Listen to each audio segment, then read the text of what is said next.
Good evening, good morning wherever you are. As the new snow settles in Davos, the world is looking south. This week, the World Economic Forum made a landmark announcement. The Global Summit is returning to Africa's soil.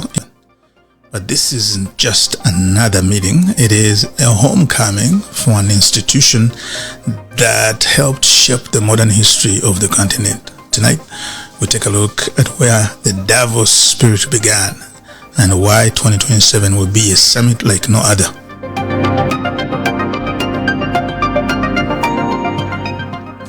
It all started in 1971. A German business professor named Klaus Schwab invited 450 European executives to a small ski resort in Switzerland. His goal? A new management style called stakeholder capitalism.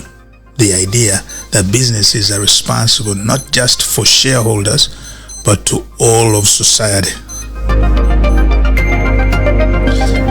Over 50 years, that small symposium transformed into the World Economic Forum, a neutral ground where enemies become neighbors.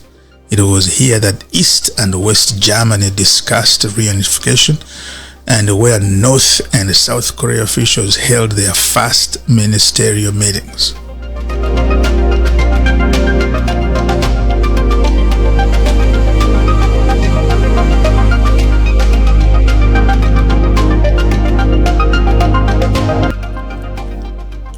But perhaps the World Economic Forum's most powerful legacy is right here in Africa.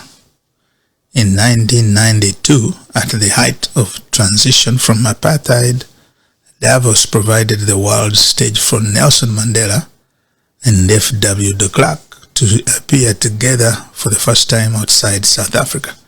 It was a moment that signaled to global investors that Africa is ready. By 1993, the first official Southern African Forum was held in Cape Town. Since then, the World Economic Forum on Africa has traveled the continent from the tech hubs of Kigali to the bustling streets of Abuja, Addis Ababa, and Dar es Salaam. For 3 decades, it has been the place where initiatives like the African Investment Climate Facility was born.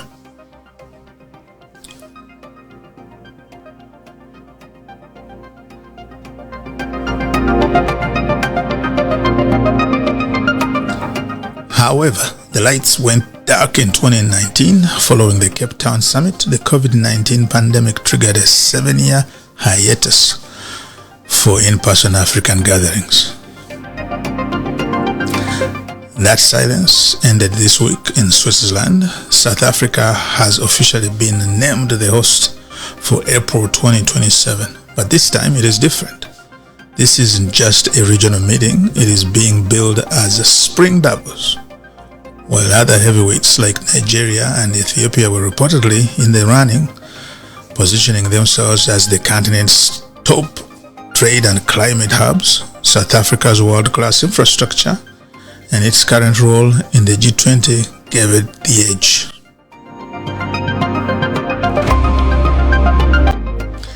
What makes 2027 special?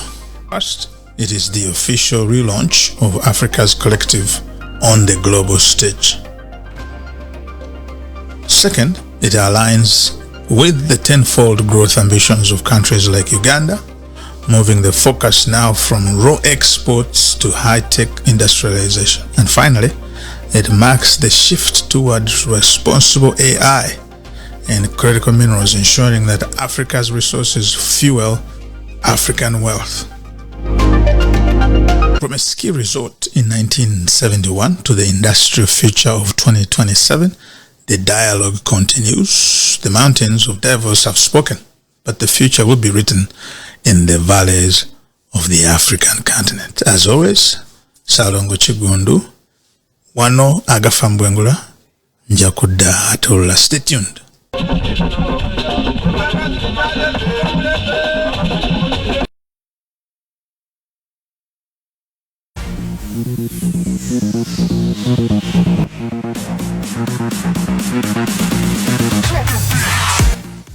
Yes, ate bwembanga mugenda ku mikolo ng'egyo nga mwagala okufuna ku bwambalo obwakabingo obwo mbaga nga muzikoledde mu Uganda munoonye bannaffe aba Angie's Creations. Angie Creations bakola obwambalo buno obwakabi.